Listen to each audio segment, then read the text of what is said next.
सीधे अफगानिस्तान से आपको बताते हैं। अफगानिस्तान के शहर में खुदकुश धमाका हुआ है और कुंदुज शहर के अंदर शिया मस्जिद के अंदर जोरदार धमाका हुआ है।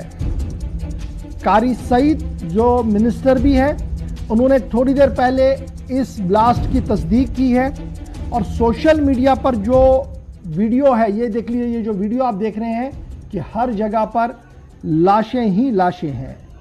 International group of humanitarian add के कुछ लोगों के जख्मी होने की भी इतलात सामने आ रही है। कुंदुज शहर के अंदर अभी तक की सबसे बड़ी खबर कि तालिबान के टेक ओवर करने के बाद ये दूसरी मस्जिद होगी जहां पर इस तरीके से हमला हुआ है।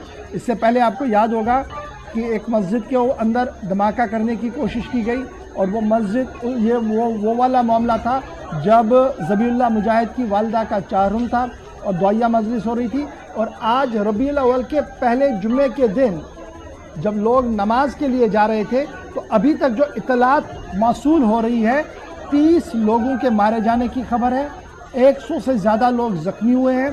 और इंटीरियर मिनिस्टर कारी सईद जो है उनकी तरफ से तस्दीक कर दी गई है कि बड़े पैमाने पर अब इस पूरे मामले को है देखा जा रहा है। और AFP खबर रसा इदारे के मुताबिक ये शिया मॉस्क था, शिया मस्जिद थी, एक इमाम बाड़ा था जहां पर यह खुदकुश हमला किया गया। अभी तक इसे खुदकुश हमला माना जा रहा है। और एक आज़ाद ज़राए के मुताबिक ये भी कहा जा रहा है कि 100 से ज़्यादा लोगों की मौत वहां पर हो सकती है क्योंकि गैदरिंग बहुत ज़्यादा थी। रबीउल अव्वल का पहला जुमा था। सीधे इस पर मजीद गुफ्तगू के लिए रहमत कलीम हमारे साथ है। रहमत, बहुत शुक्रिया जी ज्वाइन करने के लिए।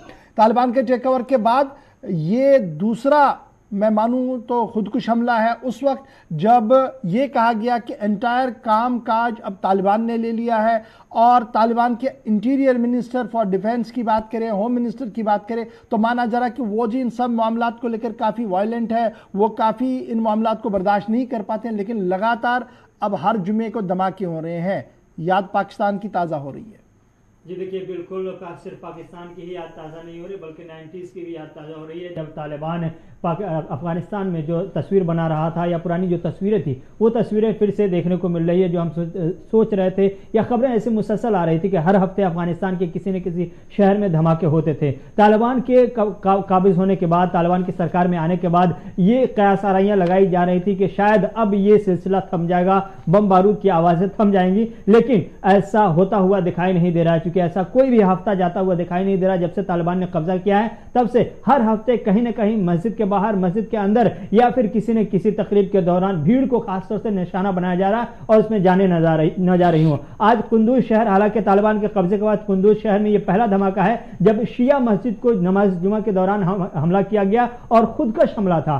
शिया मस्जिद के हवाले से बताया जा रहा है कि उसमें करीब 250 से ज्यादा लोग वहां नमाज पढ़ने के लिए पहुंचे थे। उसी बीच जब करीब 150 से 200 के आसपास लोग पहुंच चुके थे, उसी बीच ये धमाका हुआ। और धमाके में आजाद जराए का कहना है कि 100 के आसपास ऐसे 100 के आसपास लोगों की जाने गई हैं और 99-100 के आसपास ये तादाद बताई जा रही है जो जख्मियों की हैं। बड़ी तादाद में जख्मी अस्पताल में भर्ती कराए गए हैं। मस्जिद के अंदर की जो तस्वीर है वो इंतहाई दर्दनाक है। लाशों से पूरे सहन में खून फैले हुए हैं और मस्जिद के अंदर लाशें ही लाशें नजर आ रही है। तालिबान की तरफ से ऑफिशियली जो बयान आया है वो ये कि कहा जा रहा है तालिबान के जंगजू वहां पहुंच चुके हैं, तालिबान की मिलिट्री वहां पहुंच चुकी है, तहकीकात का अमल भी शुरू हो चुका है। किसी तंजीम ने अब तक की जिम्मेदारी नहीं ली है, लेकिन यह माना जा रहा है कि जिस तरह से दाइश ने पहले हमले किए हैं, बिल्कुल मैं उसी की ओर आऊंगा। ये बड़ा इंपॉर्टेंट है। अगर अभी इस पूरे मामले पर किसी की वजाहत नहीं है, लेकिन माइनॉरिटीज पर हमला ये कोई नया नहीं है। इस पूरे खिते की जब आप बात करेंगे तो इस खिते में ये चीज़ें चली है। लेकिन इस बार जो थोड़ी देर पहले मैं देख रहा था ज़बीउल्लाह मुजाहिद का बयान जो आया है, जो इंफॉर्मेशन मिनिस्टर ऑफ स्टेट है, उन्होंने कहा कि देखिए हमारे स्पेशल टीम जो है वो वहाँ पहुंची है और स्पेशली हमें ये लग रहा है कि इस्लामिक स्टेट ऑफ खुरासा जो है शायद उनका हाथ होगा क्योंकि वो पहले से ही काफ़ी ज़्यादा एक्टिव है। तो क्या ये माना जाए कि जो इंटरनेशनल कम्युनिटी पहले दिन से ही इस बात का खुलासा दे रही थी और ये इशारा कर रही थी देखिए तालिबान को हैंड ओवर टेक ओवर करने से कुछ ताकतें ऑटोमेटिकली मजबूत हो जाएंगी क्योंकि एक्सटर्नल फोर्सेस ऐसी हैं जो उन्हें मजबूत करेंगी ताकि अफगानिस्तान इसी तरीके से चलता रहे और उनका बिजनेस भी चलता रहे? जी देखिए, बिल्कुल आलमी बिरादरी का जो खदशा था वो यकीन में बदलता हुआ दिखाई दे रहा है। दाइश जो अब तक के अफगानिस्तान में, खासतौर से खुरासान के हिस्से में बहुत ही मजबूती के साथ और खुफिया तौर पर काम कर रहा था, अब खुलकर काम करने लगा है। गुज़श्ता जितने हमले हुए हैं 15 अगस्त के बाद से लेकर के अब तक के, ज्यादातर ऐसे हमले हैं जिनमें दाइश का हाथ सामने आया और दाइश ने खुलकर कबूल भी किया है। क्योंकि अभी तालिबान को दूसरे किसी दहशतगर्द तंजीम से खतरा नहीं है और दूसरे किसी दहशतगर्द तंजीम को सामने आते हुए देखा भी नहीं गया है।